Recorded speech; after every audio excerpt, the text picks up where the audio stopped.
Hello guys, welcome back to right YouTube channel. ಇವತ್ತಿನ ಬ್ಲಾಗಲ್ಲಿ ಬಂಗ್ಲೆ ಭೂತ ಪಾರ್ಟ್ 3 ಮಾಡ್ತಿದ್ದೀವಿ. We are fully excited because ನಾನೇ ಇವಾಗ goes to.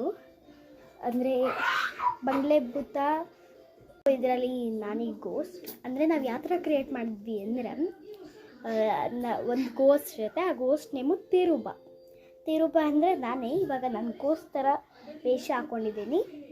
So I am a ghost. V are fully excited. Part 3 ತನಕ ಬಂದಿದೆ ಬಂಗ್ಲೆ ಭೂತ. ಪಾರ್ಟ್ 4 ಮಾಡ್ತೀವೋ ಇಲ್ವೋ ಗೊತ್ತಿಲ್ಲ, ಬಟ್ ಮಾಡಬೇಕು ಅಂತ ಅನ್ಕೋತಾ ಇದ್ದೀವಿ. ಸೊ ಪಾರ್ಟ್ 3 ಹೆಂಗಾಗುತ್ತೆ ಅಂತ ನೀವು ಈ ಬ್ಲಾಗಲ್ಲಿ ನೋಡಿ. ಓಕೆ, ಸ್ಟಾರ್ಟ್ ಮಾಡ್ತೀವಿ. 5 ಮಿನಿಟ್ಸ್ 2 ಮಿನಿಟ್ಸ್ ಆಗುತ್ತೆ. ನಾನು ಬಂಗ್ಲೆ ಭೂತಕ್ಕೆ ಬಂದಾಯಿತು. ಈ ತಿರುಬ ಆ ಮಾಯಾವಿ ಹುಡುಗರ ಮಾಯಾವಿ ಜಾಕೆಟ್ ಅಂತೂ ಬಿಡೋದಿಲ್ಲ. ತಿರುಬ ಎತ್ಕೋತಾಳೆ. ನನ್ನ ಮಾಯ ಪವರ್ಸ್ ಹತ್ರ ಈ ಜಾಕೆಟ್ ಮೇಲೆ ಏನೂ ಕೆಲಸ ಮಾಡ್ತಿಲ್ಲ. ಹೌದು, ನಾನು ಇದ್ರ ಬಗ್ಗೆನೇ ಯೋಚನೆ ಮಾಡಬೇಕು.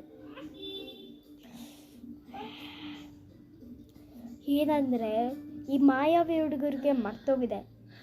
ಸಲ ಬಂಗ್ಲೆ ಭೂತಕ್ಕೆ ಬಂದೋದಾಗ ಎರಡೆರಡು ಜಾಕೆಟ್, ಅದು ಎರಡೆರಡು ಮಾಯಾವಿ ಜಾಕೆಟ್ನ ಬಿಟ್ಬಿಟ್ಟೋಗಿದ್ರು.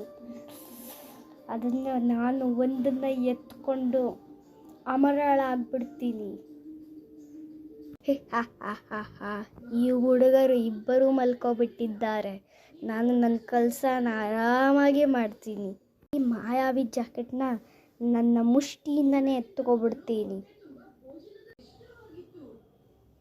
ಬಂದು ಸೇರಿಬಿಡ್ತು ನನ್ನ ಕೈಗೆ. ಇದನ್ನು ಹಾಕ್ಕೊಂಡು ನಾನು ಅಮರಳಾಗ್ಬಿಡ್ತೀನಿ. ನಾನು ಮಾಯಾವಿ ಜಾಕೆಟನ್ನ ಹಾಕ್ಕೊಂಡೇ ಬಿಟ್ಟೆ. ಇದೇನು ಚುಚ್ಚಾಗ್ತಿದೆ, ನನಗೆ ತುಂಬ ನೋವಾಗ್ತಾಯಿದೆ ಈ ಮಾಯಾವಿ ಜಾಕೆಟ್ ಹಾಕ್ಕೊಂಡ್ಮೇಲೆ. ಏ ಮಾಯಾವಿ ಹುಡುಗರ, ನೀವಿದ್ರಲ್ಲೇನೋ ಬೆರೆಸಿದ್ದೀರಾ. ಅದಕ್ಕೆ ನನ್ನ ಈ ಸತಿ ತಲೆ ಸುತ್ತಿ ಬಂದು ನಾನು ಬಿದ್ದೋಗ್ತೀನಿ. Yes. Our plan success. Yes. ಅದ್ರ ಮೇಲೆ